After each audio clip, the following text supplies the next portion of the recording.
This week on What's Your Story, we have Jehiel Oliver, founder and CEO of Hello Tracktor, transforming African agriculture by connecting agricultural equipment owners with smallholder farmers. Recognized as a top 100 global thinker by Foreign Policy magazine and honored by Forbes, Fortune and the World Economic Forum, Jehiel combines his experience in consulting and investment banking with his passion for social entrepreneurship. His impactful work includes serving on the President's Advisory Council on Doing Business in Africa under the Obama administration and contributing to global economic development. On What's Your Story, everyone has a story. Stay tuned. Welcome to What's Your Story? My name is Jehiel Oliver, your host, and I'm joined today by Catherine Mwangi. This is KTN, the best television network in all of East Africa. That's how announcers talk on the news in East Africa. Yes. How much do you want to be paid for that little intro? Millions of dollars. Dollars. I don't do shillings.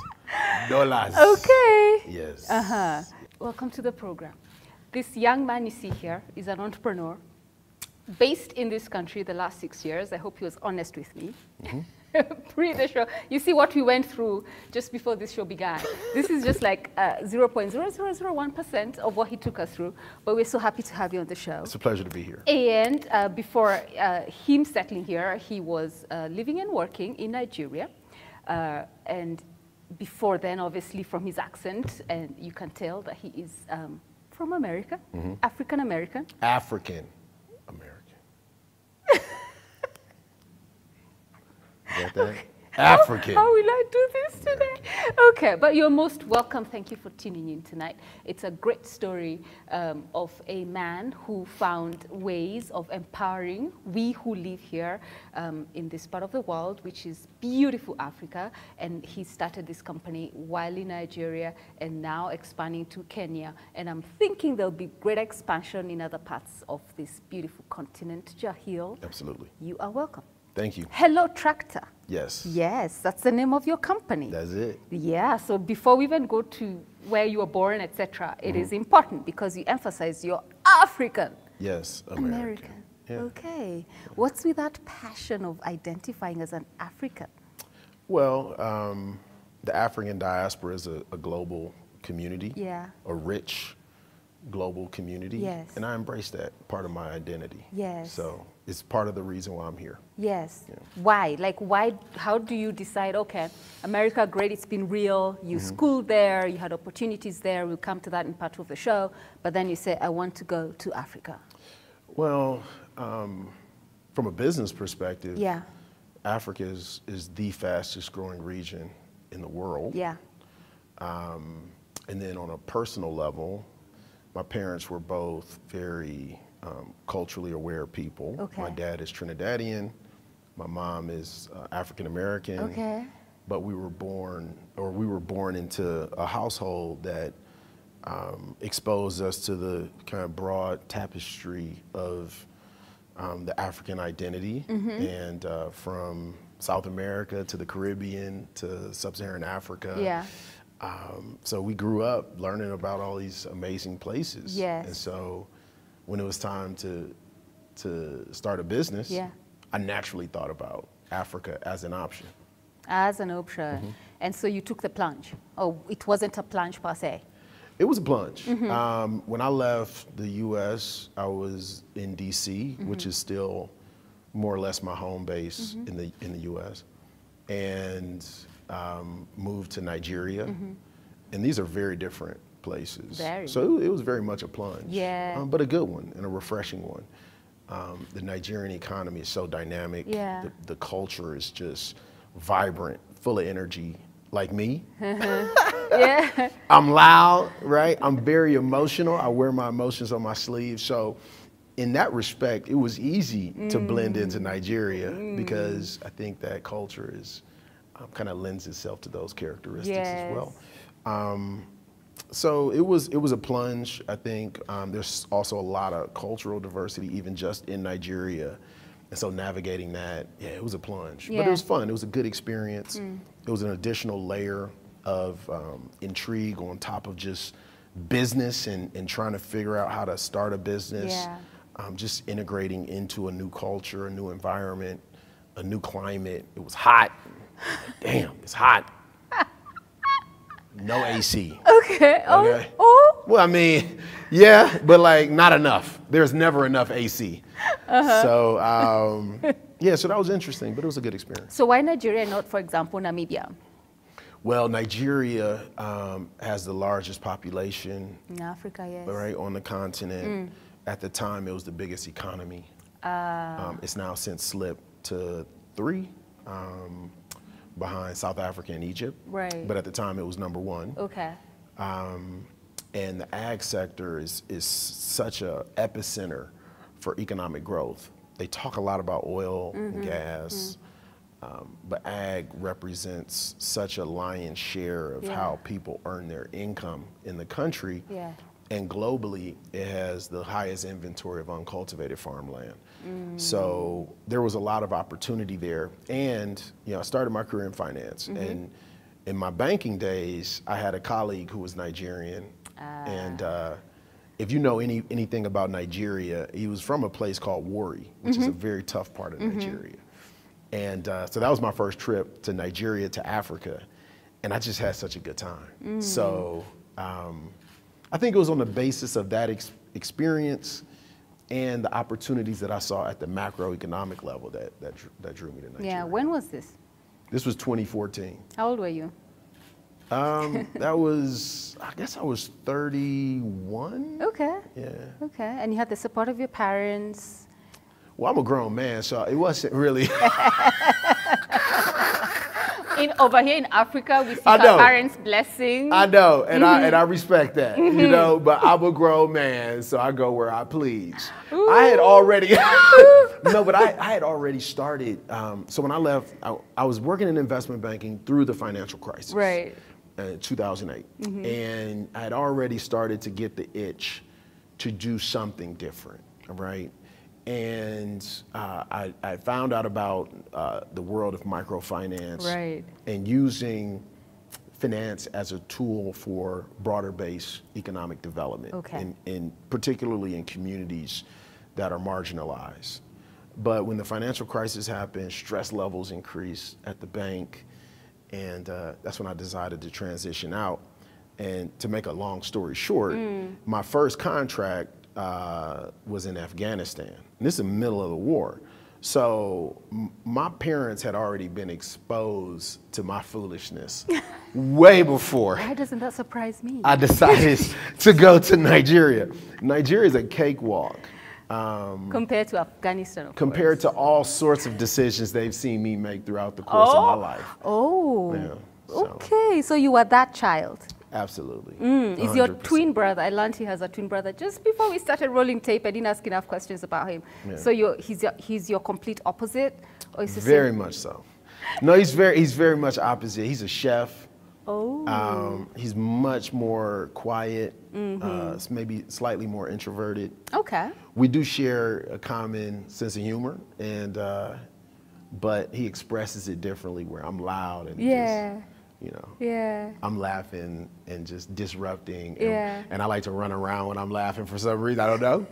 But he's more like, he'll see something funny, and Yeah. I'll just give him a little look, and he'll just like kind He of gets nod. it. It's a twin thing, It's eh? a twin thing, for sure. Love twins, love twins. Anyway, Yeah. so so this finance guy then decides it's first of all Africa, specifically Nigeria, and farming. Yeah. Why was farming attractive? So, coming out of microfinance, in my experience there, I worked there for some years.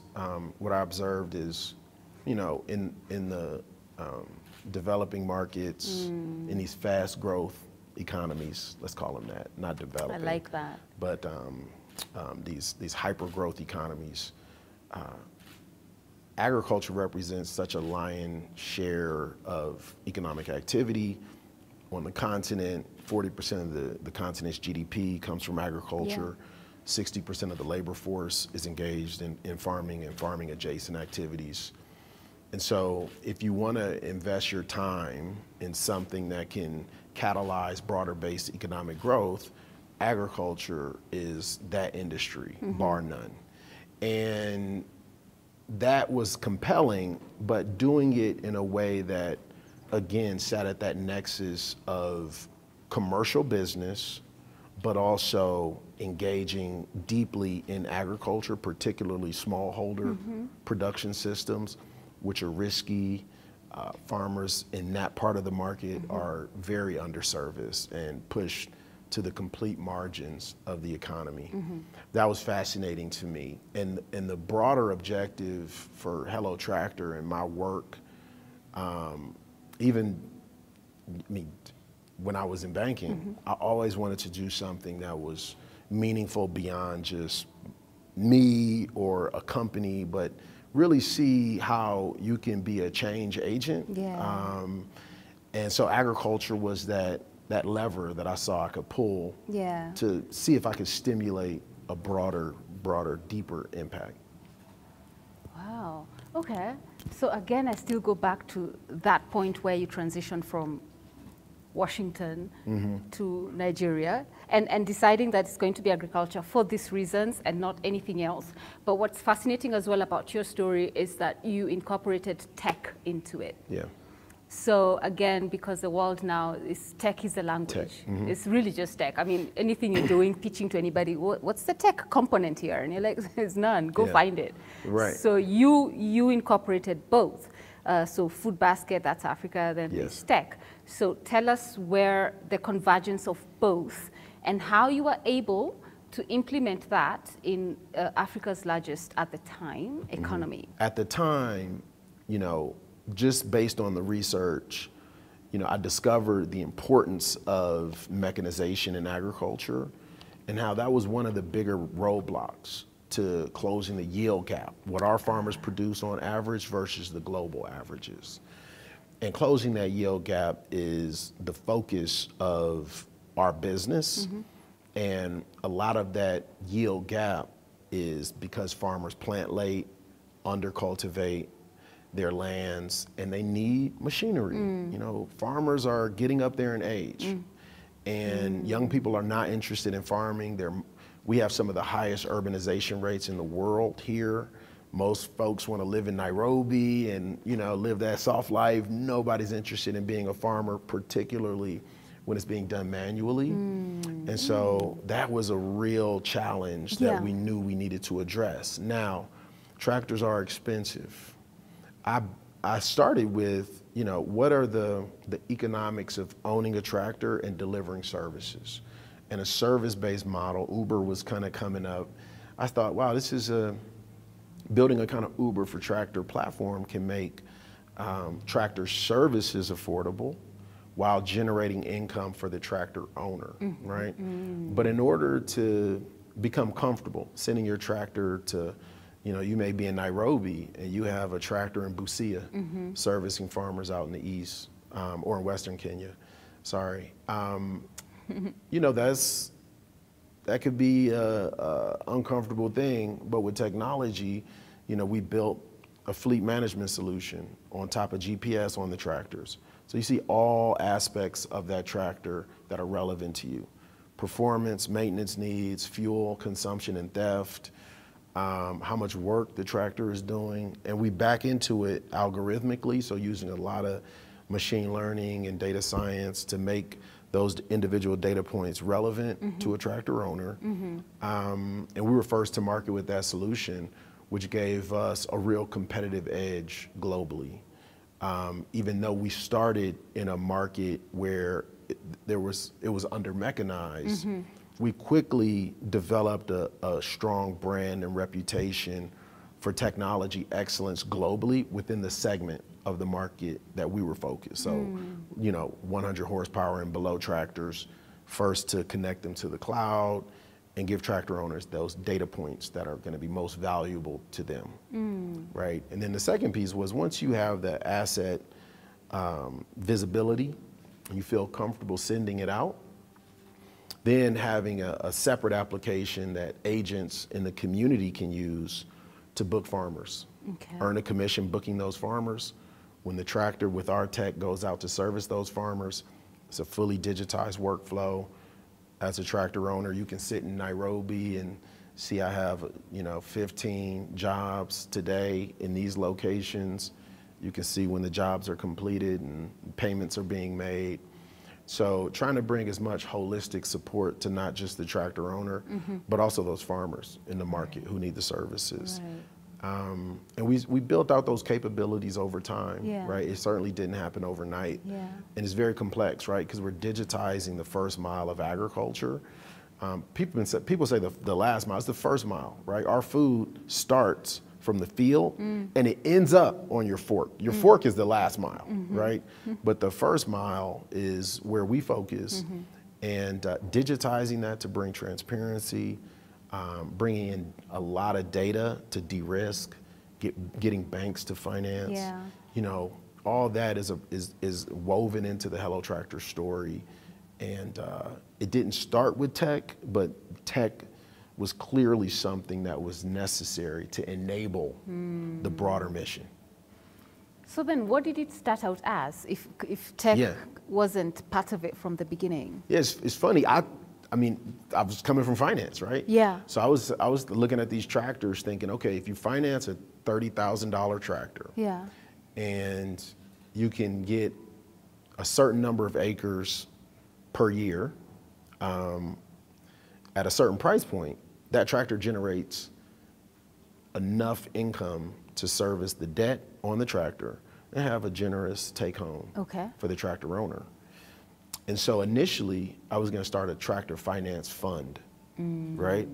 But as I started to explore the market and learn more about all these gaps, it became clear that we needed to first get the tractor secured with the GPS fleet management, and then we have to organize these smallholder farmers into demand clusters. You can't have a tractor going 100 kilometers to service 1 acre, then another 25 kilometers to service. And so leveraging on agents to do that demand aggregation was also important. Yeah. And that in and of itself was a journey. And the interesting thing about agriculture is it's very much a relationship-based business. And that really accelerated the growth in our business. And then to bring it full circle, we were able to identify high-performing booking agents in these communities and say, Catherine, Kat. Catherine to you. Catherine to you, Jehiel. No, it's a booking agent, not you, a booking agent, a hypothetical booking agent. Say, Kat Mwangi, you have performed at such a high level. You've accumulated, 1,200 acres of land booked in the app. Instead of just being an agent, why don't we reward you with a tractor? And you can service that demand directly. Instead of just earning a commission, you can actually take the full profit on those transactions. Now we're going to hold you accountable. You have to service what you book, right? And you have to pay us a small amount as you service those bookings for us to repay the financing. Right. So we finally got back into the tractor finance strategy, but it took us 7 years. That product we launched 3 years ago, but it's performed phenomenally well. We have it launched in 4 of our markets. Nigeria, Kenya, Uganda, and we just launched Rwanda. And right now we have non-performing loans of only 1%. And we track that on a 30-day. Commercial banks track on a 90-day. And their non-performing loans are, if they're lucky, below 20%. And we're sitting at 1%. And I think what that illustrates is the opportunity at the base of the pyramid to commercially finance these entrepreneurs that are hungry for opportunity. Data enables the sourcing of the right people. And then the fleet management and all the work that we do on the accounts management side keeps them accountable to just what you said you were going to do. How big is your workforce? So we have full-time staff, we're at 115 maybe or so people. Yeah, and then we have, of course, our agents who are Yes. out in the market, but that's more gig economy work. And thousands of them, we got tractor owners, thousands of them are farmers. They're our closest partners. Yes. We got 1.2 million farmers being serviced. So it's a growing ecosystem. So who did you need to become when you're doing the pivot from banking to agri-tech, I think I should call it that, in a foreign country, in Africa? Had you even been here as a tourist, by the way, just before Well, just once when I was with my colleague in Nigeria. Ah. That was my only trip. Yeah. And that was even more, I shouldn't say as a tourist, I was exploring microfinance. I visited a microfinance bank there, Lapo, met with the government, was trying to figure out the landscape, but not really doing truly business yet. Yeah, so kind of spying the land, so to speak. Yeah. So you land here, and you obviously realize, okay, my life has to transition into this person. I heard you say Nairobi soft life a little bit. Which Nairobi are you living in? Because I love Nairobi. No, I mean, like, there's no one here is good, is enjoying. Me, I love so. Nairobi. Okay, then shout it, man. Shout me down. Why not? Okay, so so who did you need to become? Yeah. During those formative years, even as you were navigating your way around all of these challenges, all of these people, the accents, just understanding how things work in a different country. Yeah. Who did Jehiel need to morph into? I like that question. That's a beautifully phrased question. Who did you need to become? I think it's what I brought with me that positioned me for the journey ahead. And I don't know if I had to change who I was. Rather, my experiences informed how I would navigate this new terrain. And malleability, the ability to adapt to new environments is something that I was trained on. Okay. Right? And so I think that served certainly me and Hello Tractor very well.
The CEO founder of Hello Tractor started off in Nigeria, now in Kenya. He's expanded to Uganda and Rwanda.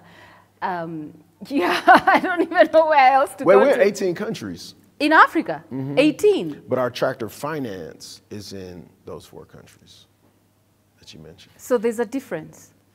So our tractor finance, we only do in countries where we have offices. So we have offices in 5 countries because we also have an office in Ethiopia. Okay. But we finance tractors in 4 countries. But for our fleet management, that core technology solution, that's in 18 countries total. Well done. Yeah. Thank you. So, I'm grateful. so let's see, just practical example. So Catherine owns a tractor. Millicent has a piece of land in This woman from Busia. Kakamega. Yeah, Busia. Let's just stick to Busia. I think she's from Kakamega. She looked like somebody. What working on Millicent? So Millicent, okay, fine. Millicent has a piece of land in Kakamega, right? Catherine has a tractor. So just give me a practical example. So do I go to my phone? Is there an app?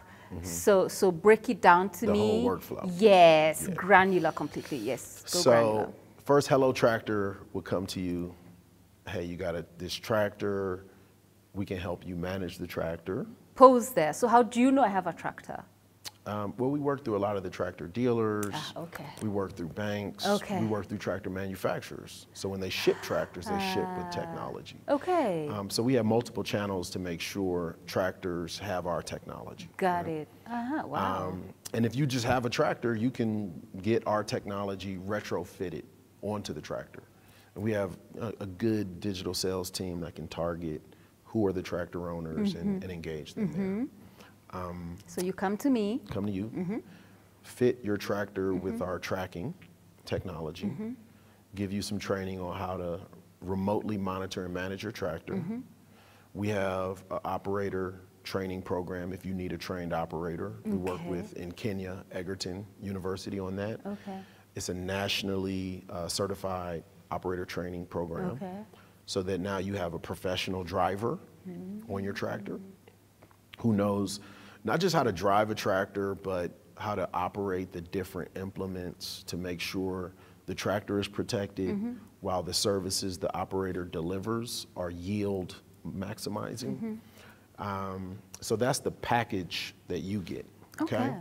And then we approach you and say, hey, what months out the year are you expecting to have most of the work with your tractor? You might say, okay, for the first half of the year, my tractor is generally pretty busy. So we'll say, okay, for the second half of the year, we'll find you work.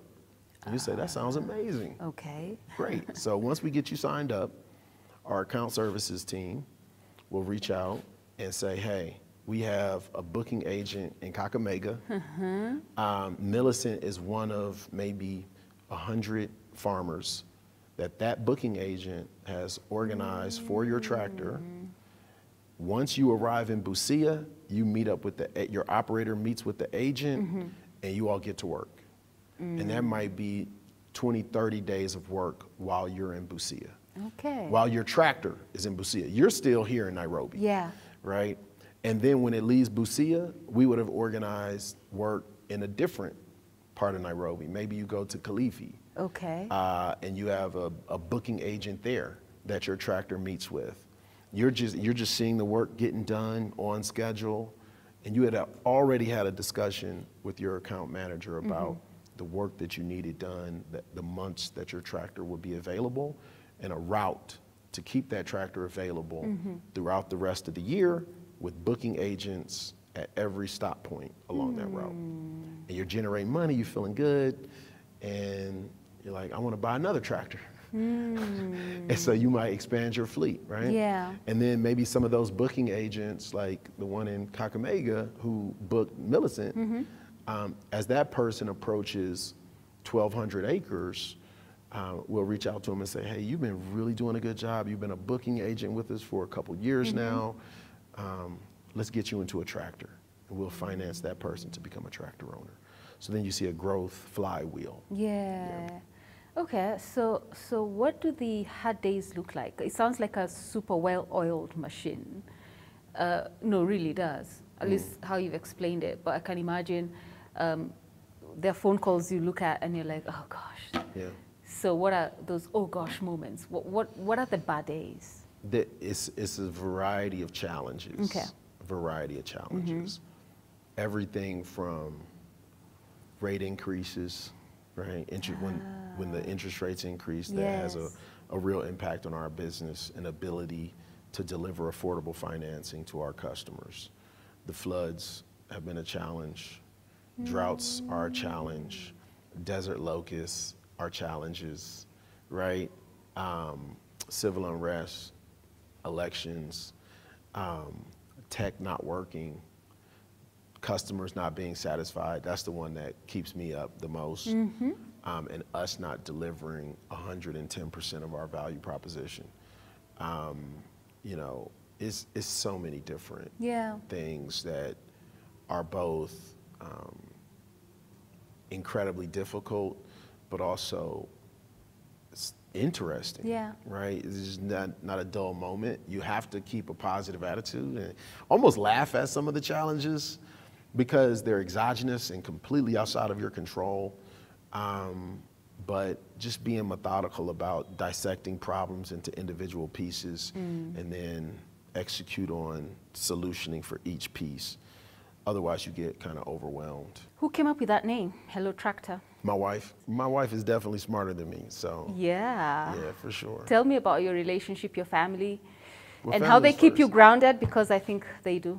Well, I always say that, you know, family is the wellspring of support. And, you know, the world is tough. You go out there, especially when you want to do something different. Yeah. When you're doing things that haven't been done before. There's a lot of doubt that sets in as people attack you and attack you. And you go out, you try and leave the house with your armor, but you come home, you take that armor off. And if you take that armor off in an environment where you're not being supported and you're being attacked in your home, that's one of the most detrimental things. And fortunately, I have the most amazing supportive family, starting with my wife, but my family is just, you know, I think I was very blessed in that department. And, but I think it's so foundational. It's not something I take for granted at all. I got 2 beautiful kids, 2 girls. You know, you have a hard day, something terrible can happen, and then you come home and your girl's running up to you, Daddy, you know, and it just, you forget about it. And you just get those moments of peace and calm, and you can be in the moment, appreciate that. And if you put that number 1, then everything else, all those challenges truly become secondary and placed in their proper perspective. I have immense respect for especially men at those high levels. Your tone even went down, like your tone just like you became this little cat talking about your family, and one can tell the energy there is authentic, and have respect for that, because we have seen quite a lot of things. The higher you go, the lonelier it becomes for some people. It can. So the fact that you can balance this and impact communities across different countries in this continent, and then still hold it together and acknowledge that, I think that's powerful. I'm not defined by Hello Tractor. Like, if Hello Tractor went away tomorrow, I would be very disappointed, right? My kids are important. My wife is important, my family, right? Even the idea of masculinity, you talked about manhood, right? My definition of manhood is not predicated even on success in business and, you know, but being available and present for my children and being a good example for my broader community. That's how I define success, and that has nothing to do with the money that I make. I still have not, this is kind of funny, I was kind of chuckle to myself, but I've yet to even make the money I was making 15 years ago when I was working in banking. The first 6 years of Hello Tractor's existence, I took 0 salary. 0 salary. I was living off money that I made 15, you know, in my first career. Your savings, basically. And living a very humble life. People would look, nobody would even think, you know, this guy's running some business and finding success in certain corners of the economy, because I live a very humble life, right? I don't have to impress people who don't matter. I got to impress my kids. My legacy is going to be predicated ultimately on the good I was able to do in this world. And so I don't need the kind of trivial, in my mind, trivial things. It is. And you see people over-index on these things, right? They over-invest in things that I think at a very superficial level can bring happiness. But then they're at their worst when the real challenges set in. And you're looking at, I don't know, the Range Rover outside. That's not going to bring you happiness. Right? Like, that's just not it. So consciously making the decision to overinvest your time and effort to accumulate things that ultimately don't bring happiness is a misalignment, and you have to be conscious about how you make these decisions. And I think growing up in a humble household, it was just obvious. Like, I was happy, poor. So then when I was not poor, I was like, I don't really, the money is not what leads to the happiness. Yeah. I had a rich environment of relationships that you invest in, and having money was nice because I can invest in other people. And Hello Tractor now is just a conduit for me to invest in other people, from my employees to the stakeholders that we work with, to our farmers, to amplify those investments and put more out there, right? And that makes me happy, just like it made me happy on the east side of Cleveland, right? Yeah. So where do you, these values, I mean, Millicent, he can come back again. I mean, now I can see he's solid. He can come back. You gotta ask me if I want to come back. Child, Y'all don't please. got no You want to come back more than you can admit. You know what I value? Listen. Air conditioning. Kind of ghetto. Listen. Foolishness. I left the hood not to come here, okay? Can we get some AC, a fan or some ceiling fan? We have natural wind coming in.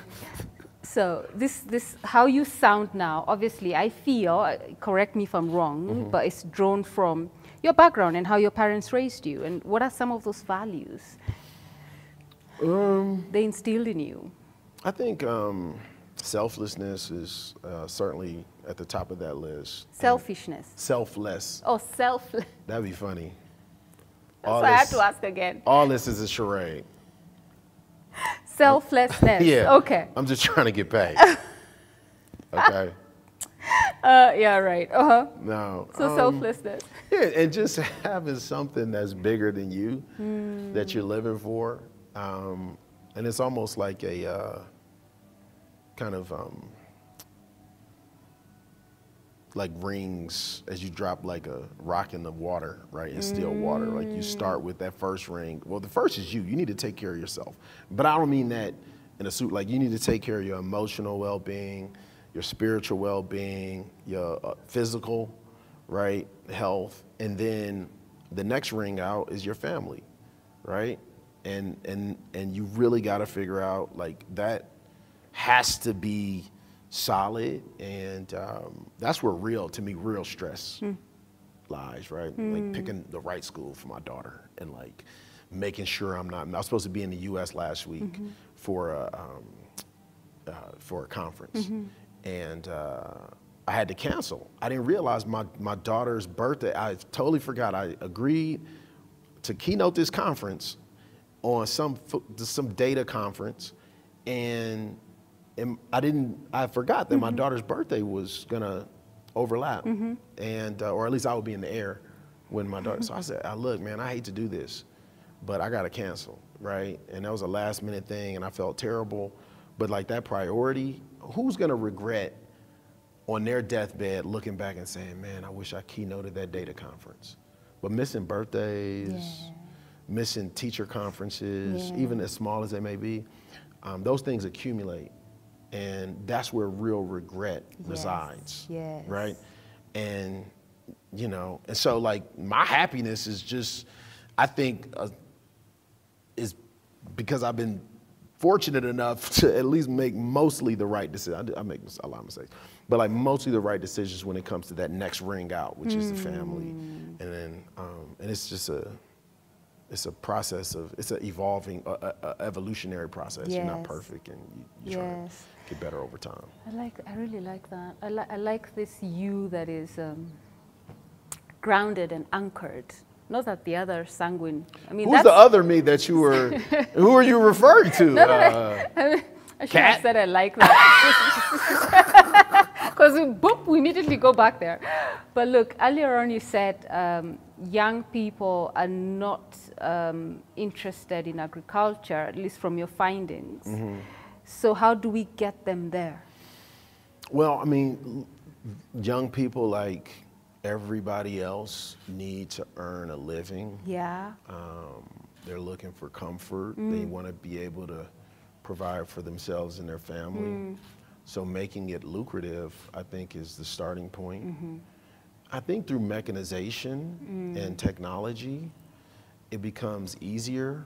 You reduce the drudgery and the hardship.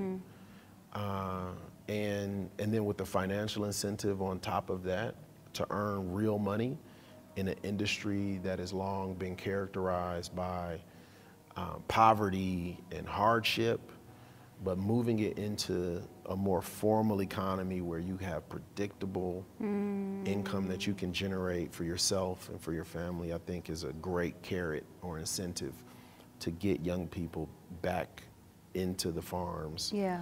And look, I don't think people want to leave their community to go into the city. Like, I wouldn't. I'm from a medium-sized city. I would love to live in Cleveland. I would love it. I love the way I grew up. I love my people that I grew up around, my community. And it was devastating leaving the community to find work. It's effectively what I did after college. Right? I went to college outside of my community and then started to move around the U.S. Yeah. But my preference would have been to stay around my people, right? Yeah. These are my people. Yeah. And I think young people, even in across sub-Saharan Africa, who are part of that rapid urbanization rate that we always talk about, they want to be in their community too. They want to be around their nanas and their, That's true. but they're not going to do that and live in poverty and be a weight to their family. Yes. They go off and want to earn a livelihood for themselves and send a little something back. And so if you can keep them there through providing income opportunities, I think it's a no-brainer for them. So we're harnessing that. Yeah. Would you say the sacrifice has paid off?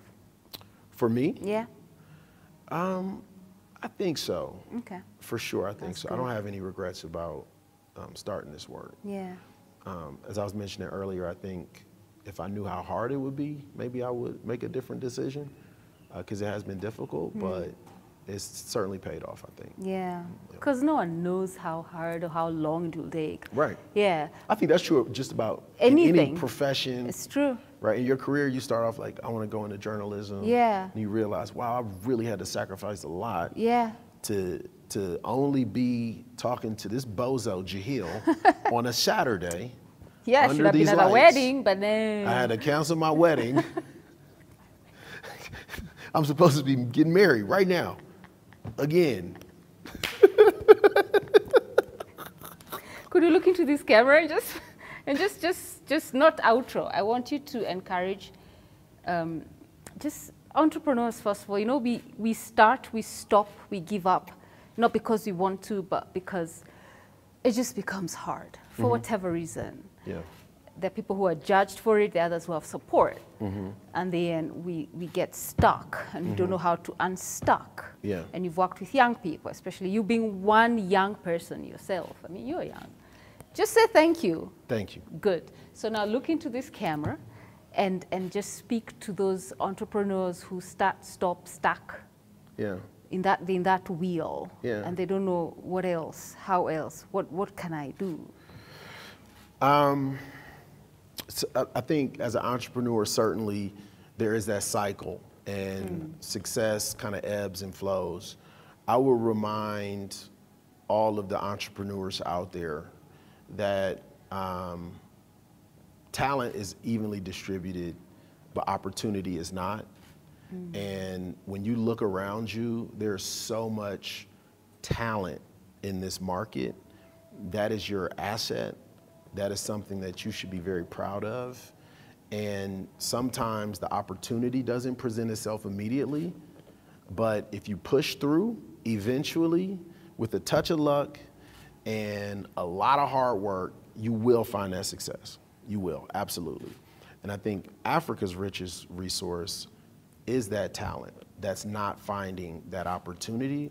But I think we're very close to a breakthrough moment, and you see it every day. You see, look at Safaricom's record profits recently, or recently reported. And that's just a hint of so many other businesses that are coming out of this vibrant economy. Globally, the labor markets are incredibly tight. Unemployment rates are at some of their lowest points.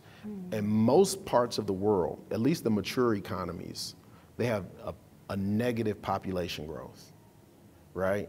Global population is being fed by sub-Saharan Africa, and it's these young people and their energy and their innovative thinking that we can leverage to stimulate more growth in the economy and feed global growth, right? Because the world needs these young people in Africa, and we should be excited about that.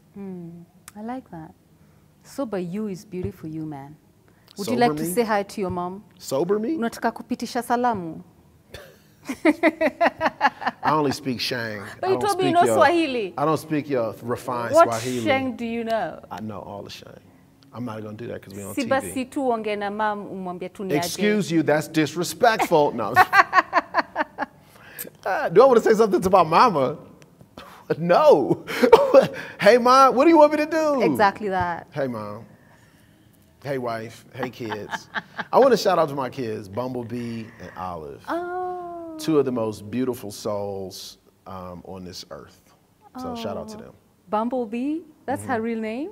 Her name is Lula, but we call her Bumble. Nice. Yeah, because her grandma really liked bees. So to honor her, we call her middle name is B. Yes. Her name is Lula B. But we call her Bumble. That's a nickname.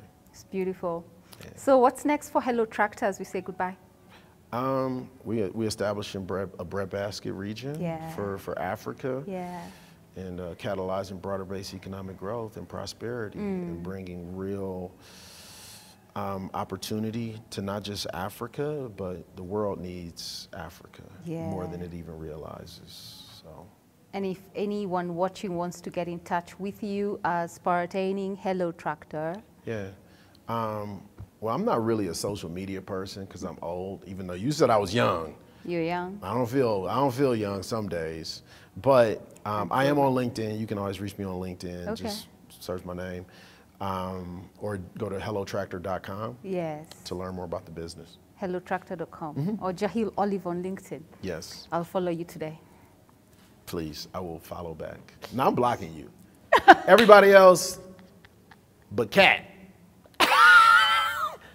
Kat Mwangi. You will block me? I'm going to block you. Can you block on LinkedIn? No. I don't think so. You can actually. Okay, you can? You can. I'll give it a try. No,